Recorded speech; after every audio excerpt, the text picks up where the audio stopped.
একাত্তর টিভির এক যুগ পূর্তিতে আজ বিশেষ আনন্দ যোগে যুক্ত হব সঙ্গীতজ্ঞ নকিব খানের সাথে। শুরুতে শুভেচ্ছা আপনাকে, কেমন আছেন?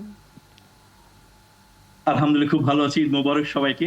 আমি ঈদ মোবারক। প্রথমেই শুভেচ্ছা জানাচ্ছি, অভিনন্দন জানাচ্ছি একাত্তর টিভিকে তার একযুগ পূর্তির জন্য।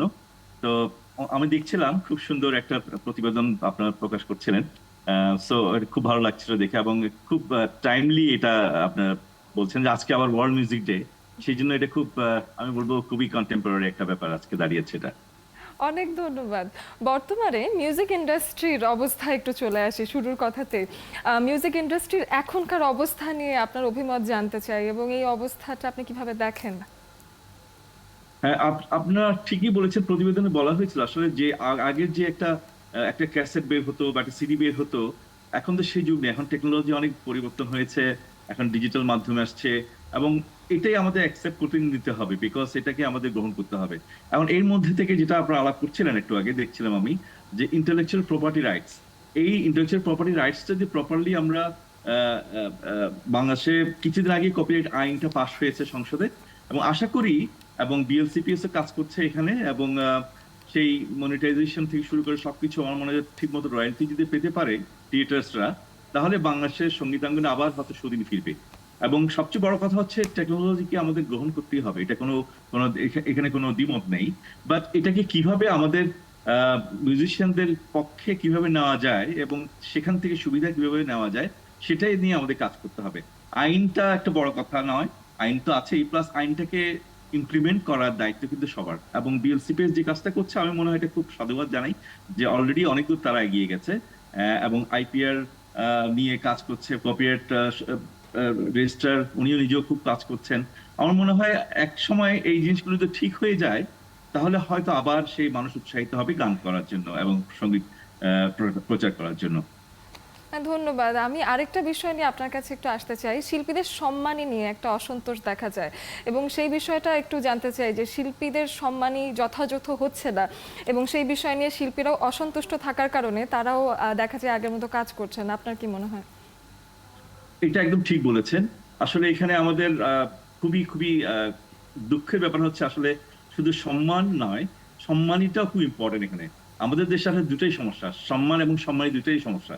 সেই জন্য আমরা আমাদের মিউজিক কম্পোজার সোসাইটি বাংলাদেশ থেকেও আমরা চেষ্টা করছি, এবং আমাদের জাতীয়ভাবে যেটা আছে সঙ্গীত ঐক্য বাংলাদেশ, আমরা সরকারের সাথেও এটা নিয়ে খুব কথা বলছি। বিকজ এখানে শুধু মাত্র প্রাইভেট সেক্টর দেখলেও হবে না, সরকারি ভাবে দেখতে হবে। আমাদের বিটিভি আছে, রেডিও বেতারগুলো আছে, বেতার কেন্দ্র আছে, এবং প্লাস প্রাইভেট চ্যানেলগুলো তো সরকার নিয়ন্ত্রণ করতে পারে। তো সেখানে আমাদের সম্মানীর ব্যাপারটা, এটা আসলে খুবই দুঃখজনক এবং কষ্টদায়ক, আমি বলবো প্যাথেটিক একটা ব্যাপার। সো আমার মনে হয় এগুলি পরিবর্তন হওয়া দরকার, এবং সরকারকে আমরা বলেছি, এবং দেখা যায় আর কি এটা করতে যাওয়া যায়। বাট এটা খুবই খুবই দুঃখজনক আমাদের যেভাবে এই সম্মানের ব্যাপারটা আছে আমাদের দেশে।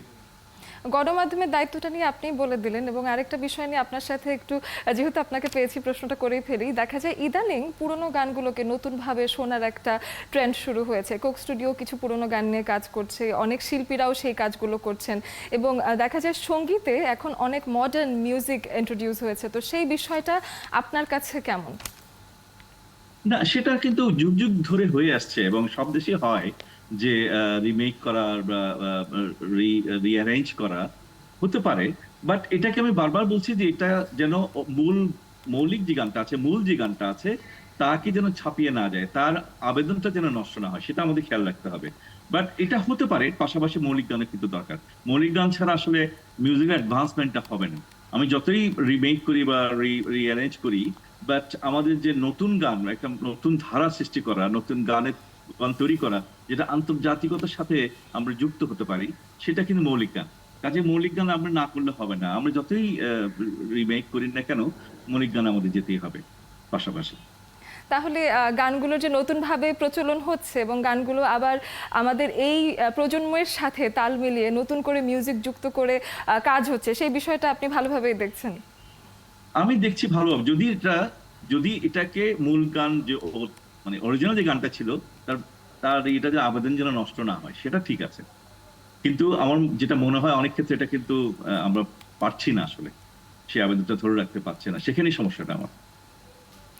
আরেকটা বিষয়, আসলে প্রত্যেকটা বিষয়ই তুলে এনেছি এবং আপনার কাছে শেষমেশ জানতে চাই যে গণমাধ্যমের কাছ থেকে বা দেশীয় পর্যায়ে কোনো সহায়তা শিল্পীদের প্রতি আপনারা আশা করছেন কিনা?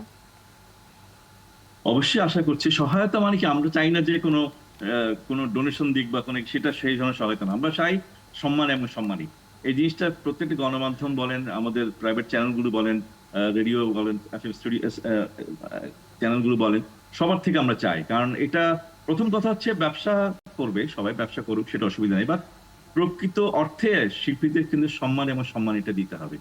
এটা না হলে আমার মনে হয় না এটা সাস্টেইন করবে আর কি। অনেক ধন্যবাদ নকিব খান থ্যাংক ইউ সময়ের সো জন্য। মাচ।